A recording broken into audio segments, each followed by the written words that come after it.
You know, over the last 2 years, I've spent a lot of time upgrading the Iron Canary. I mean, I've upgraded the suspension, I've upgraded the brakes, I've upgraded the fuel range, I've got navigation, heating, wiring, electrical. I've spent 2 years improving this bike as much as possible. Pretty much every aspect of adventure bike riding, I've tried to elevate to a higher level, we'll say. The next thing that needs to be upgraded is me. This idea didn't come out of nowhere. I mean, it's been something that's been fairly obvious for quite some time. My recent solo camp bike trip really brought all of that into focus. Even on the morning when I went to leave, things didn't go quite according to plan. I mean, first of all, couldn't get the bike started. And then the way I'd packed the stuff, I wasn't really comfortable. And I kind of did expect everything to still be fairly straightforward at that point. Getting to the location, I knew that there was going to be a little bit of bad weather. I knew there was probably going to be a lot of waterlogged kind of terrain where I was going. And I knew that there were going to be maybe a couple of fallen trees across the track. I don't know what else. I honestly thought I was just going to get off. There's going to be some great video footage. I'm going to get in there and cut a couple of trees because it always looks so easy when you watch somebody else do it on YouTube. I thought, this is going to be great. I'm just going to cut some trees. But, I mean, I didn't show every tree, but I had to cut or remove at least 10 to 12 trees across that track. I mean,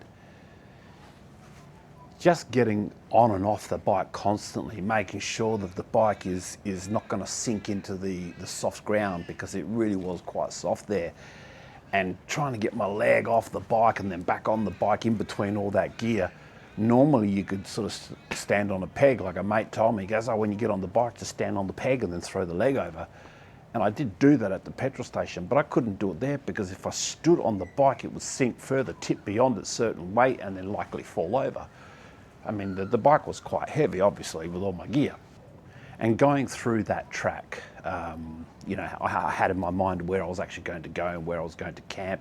Couldn't get through, had to find another route around it. I mean, that's part of adventure bike riding, but by the time I got round to where I ultimately camped, which was not where I was planning to camp, but I had dropped the bike. I had a bit of a fall, nothing serious. It was just, you know, more of a, once again, soft terrain, wasn't really well balanced. Kind of, the bike was falling and I sort of let it go and it fell. The camera wasn't on, so I didn't actually capture that footage, which is just as well, because it was probably a little bit embarrassing.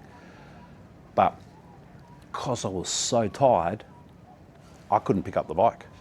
It was actually so heavy that I couldn't pick it up. And I thought, shit, you know what?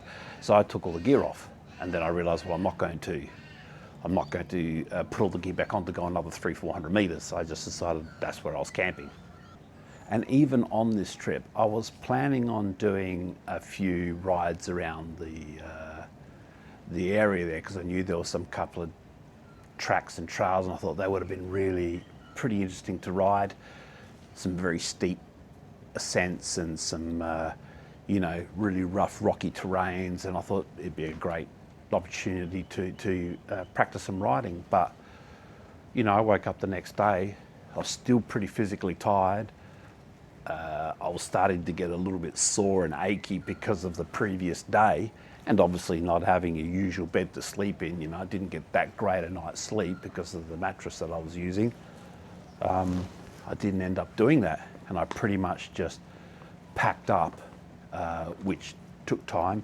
Then I had to get back on the bike, and obviously getting out wasn't as bad, except for one section where you saw where I was, I actually had to get through a gate, and I was so close to the edge of a drop that the bike was sinking and I couldn't let the bike go. So I tried to get off the bike and I kind of got a bit stuck, and then the bike nearly fell and I almost dropped the entire bike again, and I thought, I can't drop this here because I'll have to take everything back off and try and pick it up again, because I wouldn't even had stable ground to stand on to pick the bike up. And I hurt my hip in the process. I mean, it was still sore for quite a few days afterwards because just taking the load of the bike. And I just understood that with everything I've done to the bike and how much I've improved it, and probably still can improve it, to handle adventure bike riding, it really doesn't matter how much more I improve this, because the limitations aren't the bike, the limitations are me. I mean, it's not just about riding these trails and terrains, it's about lifting the bike when you drop it, moving or walking loaded bikes, standing on the pegs, setting up camp, packing the gear and making decisions or changing plans when you're tired. The more I do it, the more I realise it isn't just about the bike, it's just as much about the rider. Capability versus fitness. I mean, you can improve your capability, but I think it's just as important for myself to match capability with fitness. I'm not trying to become some fitness influencer, just in case you think that. I mean, this isn't about pumping iron at the gym. I'm not saying there's anything wrong with these things, but this is not what this is about. It's not about having the six-pack abs. It's not about trying to look like an athlete and looking good on camera. This is about being physically prepared and capable to do the things I want to do on this bike or any other adventure bike / adventure coming up. And I figure that if it makes me a better adventure bike rider, then it's an investment, you know what I mean? It's about being able to do what I love doing. So this is what I've sort of decided for myself. And I thought I might as well document it so you can just follow my journey. And this is not an instructional video. I'm not saying these are the things that you must do. This is about what I feel makes a more capable rider, pushing aside skill. I've kind of narrowed it down to about 5 different areas, and that's balance. Balance affects everything. It affects control, confidence, slow speed riding, uneven terrain, and then second one is mobility.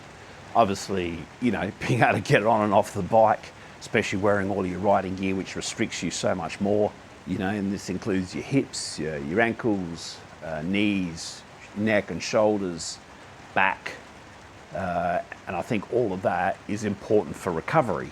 Then there's strength, which is important obviously for picking up the bike if you drop it, moving your gear around, and just generally handling difficult situations. Fourth thing I would say is endurance. This helps with the really long riding days, the mental fatigue, and helping you maintain focus, because if you're not focused, that's when mistakes and accidents can happen, I guess. And the final one is actually recovery. I think it's also on its own really important. Basically, recovery means you can do it all again tomorrow. If you've got a multi-day trip, that's where recovery is very important, because you've got to get up the next day and do the whole thing again. So these are the areas that I'm going to focus on, not because they're trend-setting ideas. These are just the 5 key areas I think are very important to adventure bike riding for myself. So, you might think there are other areas, and there quite possibly are. But for me, these are the 5 things I think I need to focus on, because they were the 5 things that were very limiting for me when I did my solo camp. This series is going to be about the progression. I'm not going to show all my exercises. I'm not going to sit there and give you instructions. I'm not going to do any of that. It's just going to be a bunch of shorts, just showing my journey through this, and the occasional update in a longer video down the track, whether it's every month, every 2 months, every 3 months, or whatever it'll be. And it's a good lifestyle choice anyway. I mean, honestly, I could probably do more exercise than I'm currently doing. Could probably improve a bit on what I eat too, get my weight down a little bit. I'll be working on my cardio as well as the strength and the balance and all of those things. So it's all part of it. Just in closing, I mean, 2 years of working on this, upgrading so many things, upgrading my camping gear, upgrading my riding gear, both safety and versatility. It's time to pause on upgrading the bike and focus on upgrading me. Come along for the ride, and we'll see how much it changes things. Thanks for watching.